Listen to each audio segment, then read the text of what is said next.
Hi, welcome to Musikproduktiv. Today we've got the great honor to have a very special guest here in our house, the world famous and long-time bass hero of myself, Mr. Frank Bello from Anthrax. Hello, everybody. Thank you for having me today, Dennis. It is a pleasure, because you also bring some gifts for us. A gift, yes. You got a new signature bass from Spector, so Yep. please tell something about these really beautiful basses. Well, hi, everybody. Frank Bello here. How are you? Hope you're well. This is my brand new Spector signature model bass that we've been working on for a while. This is a different design for Spector, if you notice that, Yeah, right? You have a lot of great Spectors in here. It's a Coda bass. Yes. Okay. And people, if you follow my career, this is kind of the look that I've always had, like a sort of like the P-bass kind of vibe, you know? That shape specifically.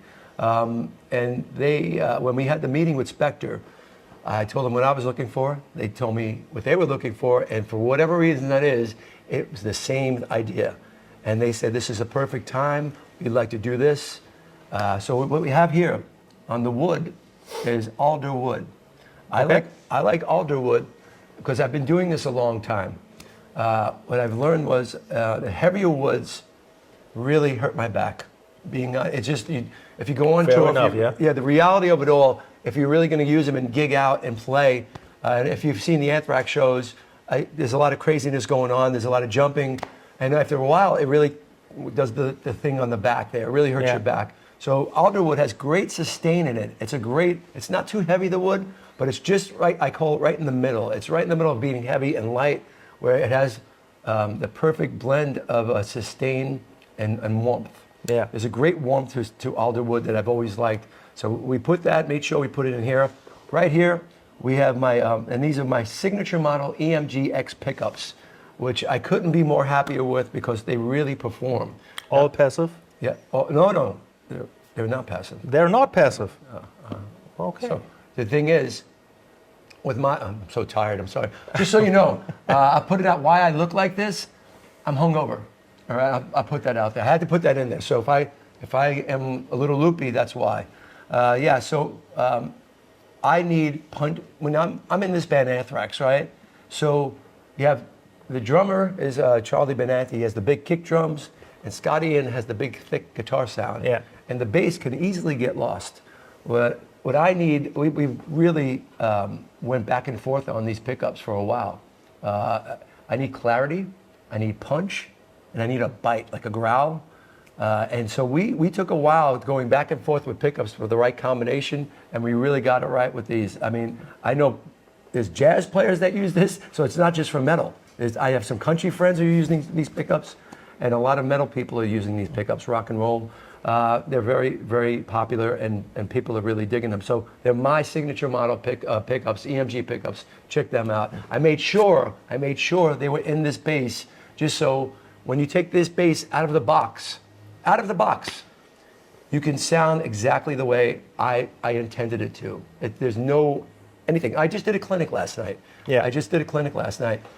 On purpose, I took the bass out of the box because I wanted everybody to know that the bass that you're buying in the store or online, wherever you buy your guitars, it is exactly what I want. So I use it on purpose, and it sounded amazing. It felt great.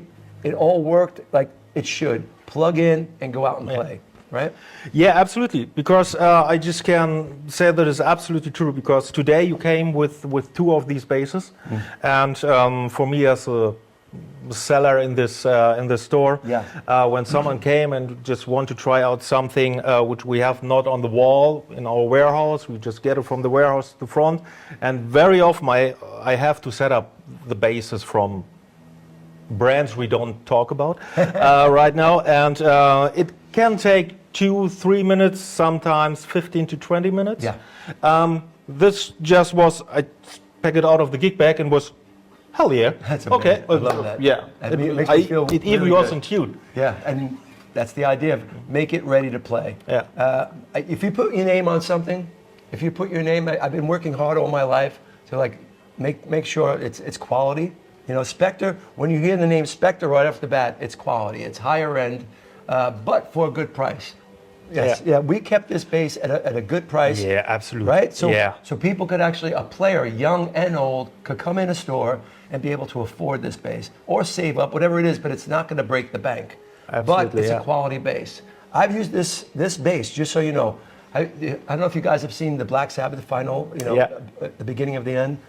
I used that bass on purpose because I wanted people to see. If you look at the songs that enter, I think I played it on one of the songs. It sounded killer. It sounded just as good as any bass I have. So I put my money where my mouth is, and I believe in it. I'll go back to the neck on this thing. We have a maple neck. Yeah. And the reason why maple, you ask, it's cutting through. It's more of a bright sounding. It's a little. I gotta say, there's warmth in this neck too. But for me, I need to punch through and cut through the thickness that is the sound that I play with, and that really cuts through. Especially if I've seen some great soloists play my bass, and they're going up, and everything comes through really nicely. So this bass is for everyone. It's just not a metal bass or a rock and roll. It's just anybody could play this thing. Because you mentioned that, everybody can play this bass because it has really a unique neck shape. Yeah. I don't know how you did that, or the guys from Spectre did that. It felt like nothing I ever played before. Thank you. There was something similar that was another signature bass from you. Yes. Also there, the neck was just perfect. So please tell me, us, Yeah. do you have a special shape in I your do. mind? I Did you just dance? Did you draw Specific. pictures, or did you said, I need a quarter-inch something there? And I have a neck at home that I Okay. love. That, Okay. And whatever I go forward with a company or whatever, after all the years of doing this, you learn something finally. Something sticks in. What actually works for you in the studio and live. I don't like too thick in the neck. I don't like too thin in the neck. This is right in the middle. Yeah. This is right in the Absolutely. middle. You know what's funny, man? I was, the NAMM show. I was just at NAMM in January. We debuted this bass.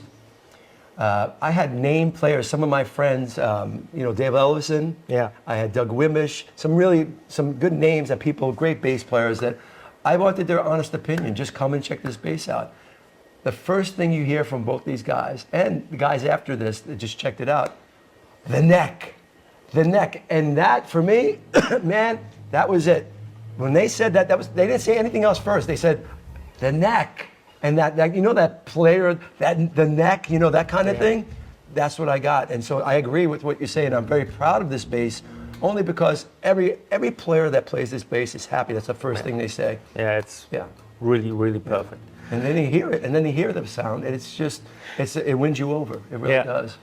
Yeah, so just for the people who didn't saw this today, Frank played a little bit in our store for a couple of hours because he wanted to check It's a out. candy store here. This store is overwhelming. Absolutely. If you guys haven't been here, get here. Get here to hang out. I'm in a lounge. This should be my bedroom right now. My wife would throw me out, but I would love this. He's got this machine here. I've never seen anything like this where you could press a button and go to the corner and play that amp. And all of a sudden that amp on the other side. It's insane. This is a candy store for Yeah. bass players and Yeah, musicians. absolutely. So congratulations on it. It's awesome. Thank you. It's We amazing. really enjoyed to be here all day. Bye bye. Hi. Oh, nice dog. Yeah, this is our feel good manager. Hello. Yes, hello. Hello, puppy. How are you? Good to see you. Oh. What I want to say is that Frank just played a little bit here, and even from the other departments, acoustic, drum, all the people just came down here just to listen. Who the hell is playing here? Because, yeah, everybody heard that you have really had fun, I did. even playing this bass. Just one more question about your bass. Yes. What kind of setup do you like with your bass? Do you like a higher string? No. Just- I like just it lower close to it. What I like to do, I get it pretty low to the neck setup, Yeah. only because I want to control everything with my fingers. I don't want to have to fight it. I don't want to have to fight it when I'm playing. So I'll control everything with my fingers when it's easy. I don't want to press too hard because that gets fatigue. And when you do live shows, you don't want to have fatigue, right? So Yeah. I like a close to the neck setup. And sometimes, you know what I think is attractive? I kind of like the buzzing sound sometimes, like the vibration buzz. Some people don't like that, and that's fine. But for me, there's something very cool and heavy about it. So it's a sustain in that little bit of buzz. So it's almost touching the buzz thing, but I do it on purpose because it's part of the sound. It really is. Yeah. So This thing resonates from hier bis nach Meppen. This is really, really fun. thank you. You just said that you're there's a lot of going on when you play live. Yeah. What is your favorite song you cannot wait to play live in your set list? Do you have Well, something yeah, there's like a couple of them. You know, it's funny because this song "Caught in a Mosh" Yeah. starts with bass, right? I Yeah. mean, it's a bass intro. The Scott starts to open chords, and then the bass has this opening riff, and that is the time where you see the crowd go absolutely batshit, Yeah. batshit crazy. It's one of my fun parts to look because I know the bass, the reaction from the bass riff that I'm playing. It really it goes right to the crowd, and all of a sudden, boom! It's an explosion. So it's almost like me lighting the fuse. Yeah. Does that make sense? Yeah, absolutely. So yeah. I'm almost lighting the fuse with the bass, and all of a sudden I just watch. It's like, yeah, and now the party's on. Yeah. So that's that. But that's the great thing about what music can do. Something like the bass, or whatever it is, it could start you feeling this emotion, and that's why we love Yeah. music. That's why Yeah. music's fucking brilliant. Love it. Yeah, especially the bass. Yeah, especially because- the bass. Well, especially the bass because we're always left out of things, right? People, say, oh, he's just a bass player. That line comes out all the time. Yes. But we know better. Yeah, we know better because nobody dances to guitar solos. Thank you. It's always Thank you. bass and drums. Said like a poet right there. Exactly right. That's fine. Live it. Caught in the Mosh. You just talked about. Yeah. Is there any riff you roll were you pretty proud of? Yeah, the bass lines in that song. A lot of players ask me about the bass lines because they're all over. There's a lot of different things to add to the song. My idea of a bass line is don't try to take over the song, but a song is a story. A bass line should be a story that you tell within the story of a song without taking it over. Yeah. That's always my thing. So what I want to do is just put a nice little tasty lick in there and have fun with it and make people say, oh, that's a cool part, still listening to this amazing song. That's the idea. How do you write your songs when you're at home or on tour? With or- Anthrax, Charlie Benanti, Scotty, and myself, we get together. Yeah. And we just exchange ideas, and it formulates a song, and that's how we do it. And then we give the song to Joey, and he sings it. That's it. It Okay. really is that. So really just a classical band Yeah. songwriting. Yeah, well, we bounce back and forth. Sometimes it gets a little ugly, because that's the way Of course. it goes, and especially a band that's been around for a while. Yeah. But that's how it's worked.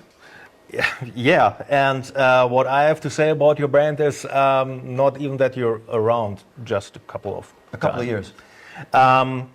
I really do not know any band which is so traditional to themselves and then at the same time is so innovative. Oh, well, thank you for that. Because, for example, if we take the for the young people, 1995 there was a big movie where in the soundtrack heavy metal groups, rock groups, and rap groups just combined. This was Judgment Night. Yeah. It was a huge success, but 2 years before, it was Anthrax and Public Enemy who Right. did the same 2 years before. Yes. And Glad you know that. yeah, I'm also very old. Yeah, but you always hear your Anthrax roots, but you always been pretty innovated. Yeah. So also with the Stomp 442. Yeah. Yeah, it just for me, it just was also the ground of the new heavy metal, something like Limp Bizkit, everything, Yeah. because you also then work with not with backing tracks, but with some not synth music, but it was like, yeah, I really can't, really don't know how to say that, but yeah, it was something new. And then 2 years after that, there was the big wave of bands who tried to copy that or just get influenced by that. It's funny with that stuff because all we've ever done is we wear our lives on our sleeves, or Yeah. how we grew up. It's maybe it's a New York thing. I don't know what it is, but it's really like be who you are. Yeah. And we can't be anybody but who we are, and show where we came from. Our influences are our music. You'll hear it in our music. Yeah, You absolutely. know, I'm the man. You know the song Yeah. I'm the Man? I'm the Man was supposed to be, originally we wrote it, it was supposed to be the Beastie Boys doing that. It wasn't supposed to be me, Charlie, and Scott doing that. The Beastie Boys, that was Okay. happening. They were going to do it. Okay. And what happened after that, scheduling, and it wasn't going to happen, and we have to get this thing out. So literally, Charlie, Scott, and I went in the studio with a microphone, and we did our parts, and this thing blew up. It became this whole crazy thing because we were into, you know, rap and all the good stuff. So it's just, you got to be who you are. You know, you can't be afraid to be who you are and take chances. Yeah. You have to take chances because then you can't stay stagnant. You have to go out and give it an effort. If you feel something, go for it because you're gonna it might sound something different that people love. At least we'll love it. Yeah, and people will recognize it. Right. They will see it. They will hear it, even if it's on album or you see Plus them it's live. pure. It's Yeah. pure. It comes from a good place. It Yeah. comes from a real place. That's the idea. So, what would you do if you weren't be a worldwide rock star? Well, that's a good question. You know, I was pretty good in the game of baseball when I was young. Oh, really? Baseball. But I don't know if I was good enough to make the pros. Yeah. Right? I think I would have made like a mid-level because it's a very competitive thing. But music was always my love. Okay. Always my love. So I would have done something with music no matter what. It still is. Yeah. So Maybe working a guitar center? well, yeah, I still wouldn't, but I see there's nothing wrong with that. For me, it's still music. I think it's still music, and you're living it. Look at this place you designed, for God's sake. Yeah. This is passion. This is all passion. So when you walk Yes, in it here, is, it yeah. floors you. It's like, and how long did it take me to be? I didn't stop looking at everything and trying every fucking amp here. My God. Yeah, this is really something which is very, very special in this place. Maybe man. also in other guitar centers. Everybody should if try this place. Everybody should come in here. It is really, really great when beginners come here and they just looking for the first bass, and you just try out to figure out what they want, and then you are able to give them some kind of wood, and they said, yes, I don't know what I'm looking for, but now I know what I want. And I've seen you work with customers now from outside. And the great thing about it is, when I was young, I used to be intimidated to come into a store. In New York, I was intimidated to go into the main music stores because some of the guys weren't as friendly as you, and you go want to try something. And I was a very new player, intimidated, shy, and insecure. So I go up and pick a guitar off and I was, hey, you're going to buy that? Without me even trying it. No way. You do the opposite. Yeah. You would say, what do you like? What do you hear? And you nurture. And that's the great thing about it. You nurture. I think that's a good way to do it. So when you come in the store, there's a friendly atmosphere ready to help you. Yeah. That's what the player wants. Yeah, and it's absolutely great to see when someone find his instrument. There's nothing this like is that. absolutely You know, great. it's that's it. That's it for life. You got him, right? Yeah. You got him. He's in for life. He's part of our Yeah. team for life, right? Yeah. We just got He's got another the one. Let's fever. do it. That's it, baby. Let's go. It's all good.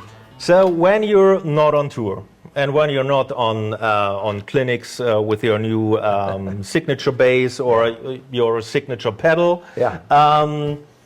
what would be the perfect groomy Sunday song you can relax to? Wow. Relax to. Am I playing it or am I? No, just listen. Ooh. So you talked that you like Beastie Boys. So I do. what do you But on like to hear? a Sunday, I'm gonna kick back in my backyard with a big cup of coffee, right? Yeah. And I'm mellowing out to. There's probably some big band stuff in the background, or just mellow vibes. And then, but comes in the afternoon on a Sunday, all of a sudden the cocktails start coming up, right? Then the Yeah. music gets a little heavier.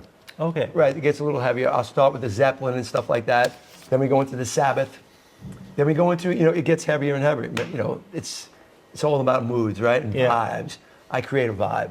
Yeah. And it should be like coffee to booze, right? And it depends on the season, maybe. So Yeah, oh, yeah. maybe in Not in the autumn you winter. listen to. Yeah, I live in New York, Yeah. so it gets quite cold there. Okay. So you won't see me there in February. Not in my backyard. It's not gonna, it's not gonna happen. So, but then again, whiskey does make you feel good. It makes you warm.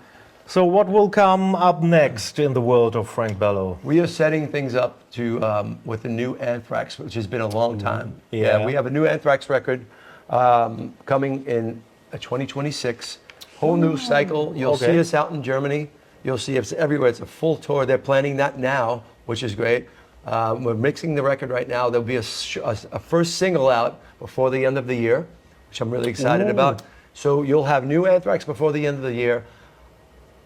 Touring starts. You'll start hearing about it probably the end of the year, first month of the year. There's a whole cycle. We haven't done it in a while, so there's a full cycle touring with some very fun bands that you'll love too. So there'll be Okay. some great packages. The things we're talking about are going to be fun. So, and I'll be bringing this bass everywhere. You will see this everywhere. You know what's crazy? I have to tell you a side note that last Black Sabbath show that we played. Yeah.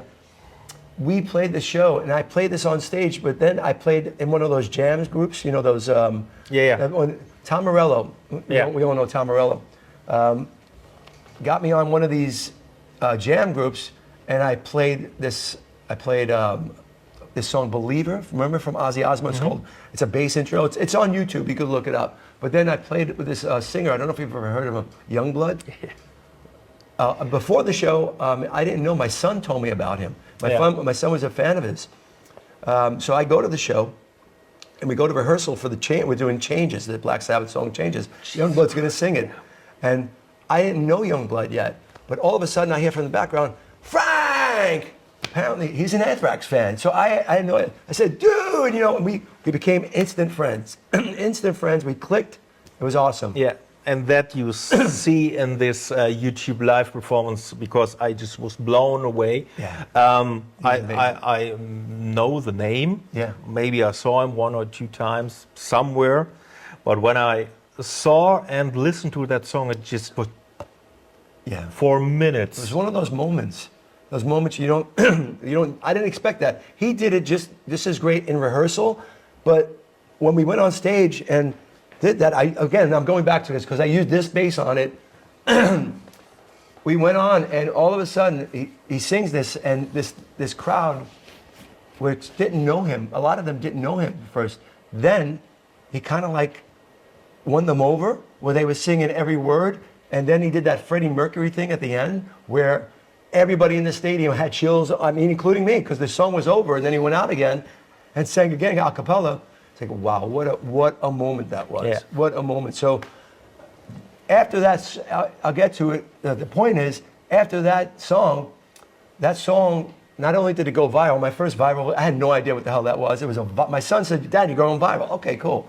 But this bass was on that song, and they used that as a single, that live record. So this bass has been recording already and gotten rave reviews because everybody loves the bass sound of that song. Yeah. So it's Absolutely. It really does work well.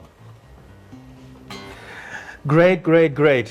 So, just also a side note, right now we have 2 basses here, which you have to sign. Of course I will. And you can buy these basses. 3 basses, okay. 3 basses. Johannes said 3 basses. We have 3 basses. You can buy them in our web shop. Please check it out the next couple of days. We have 3 of these signed, and of course more of them unsigned. You also can buy in our web shop if you want to, or you just came around and try this awesome necklace. Check this out. I'm going to offer these because I just found these in my pocket. I thought I had lost them all. These are picks that I had made up that I didn't know I still had. I have 3. Wow. If you like, so the first one, if you sell Okay. these picks, give them to each one of the people that buy them. How Of about course, that? we will. That's Wow, They're this made is from my awesome. company, my pedal company, Sanzap. Yeah. But I didn't. That's the last of them. I don't have any more. So Okay, if- that's pretty cool. yeah, Thank there you go. So if you get the bass, you get the pick with it. How about that? Yeah, Would that be cool? That's perfect. Thank you. Yeah, of course, my pleasure. So My friend. it was a pleasure to have you here. I was think awesome. now it's in the evening. Maybe we just A beverage? What is that? I see Drink. nodding. Yeah. Oh. drink. Oh, eat and drink. Maybe. Eat and drink. We can do eat and then have room. We'll suck the booze up Yeah. with the food. Okay, let's do that. Perfect. You guys coming? Sit. Okay. So thank you very much. Thank you, and Pete. I Thank hope you, to guys. see you soon. will. We will see us next year on You're coming out, on absolutely. your new Yep. tour. And Absolutely. We're Ooh, I'm excited. gonna have a ball. Yeah. Okay. Thank you, everybody. Bye bye.